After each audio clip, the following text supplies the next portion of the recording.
Satan viciously opposes Bible translations based on the original Textus Receptus Greek text.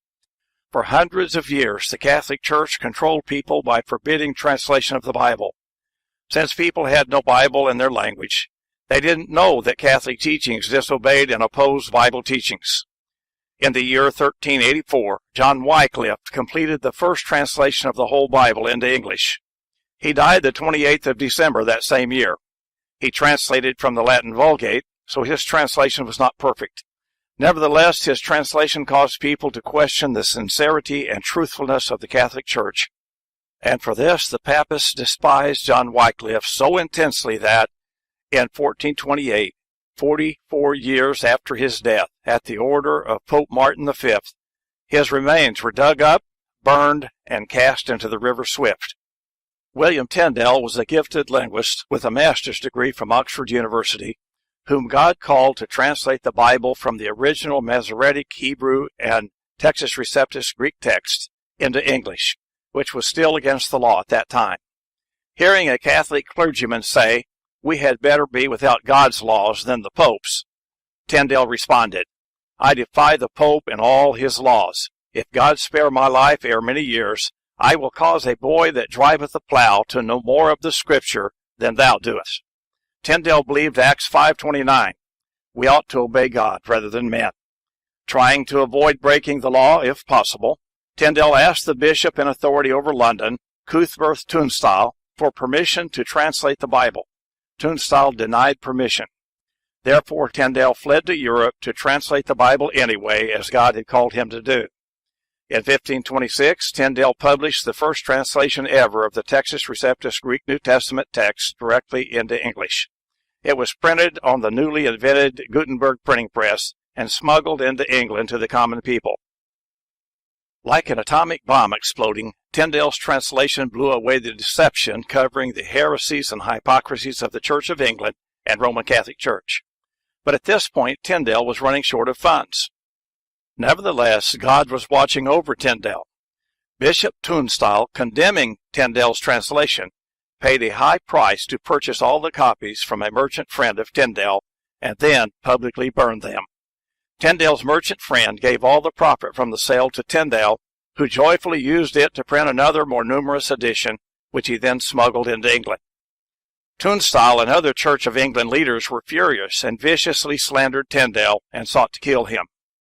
Finally, in 1535, Tyndale was betrayed by a treacherous friend into the hands of the Papists, who imprisoned him until the next year, falsely charged him with heresy, then strangled him and burned him at the stake.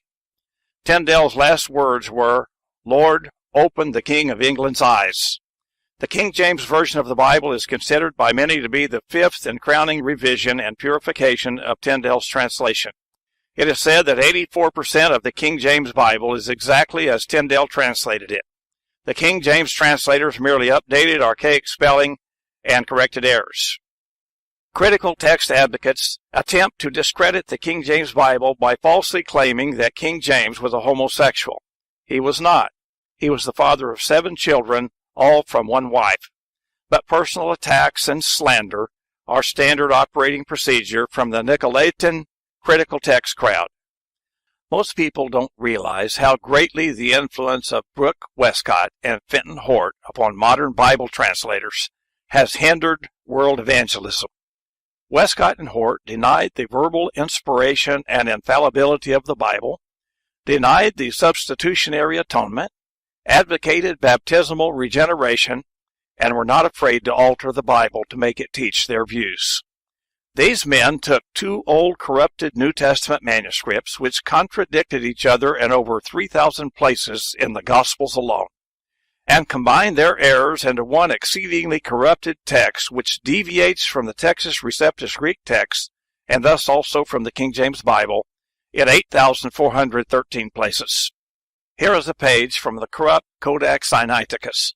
Note in the left column where part of a word has been erased and replaced with other letters. Note also the very different writing styles, which clearly indicate tampering. In addition to omitting many words, this manuscript adds 2 false books, the Epistle of Barnabas and the Shepherd of Hermas. This photo shows the last chapter of the book of Mark, in the corrupt Codex Vaticanus manuscript, where the last 12 verses are missing. Note that the bottom of the second column and complete third column are blank. This is the only vacant column space in the whole manuscript.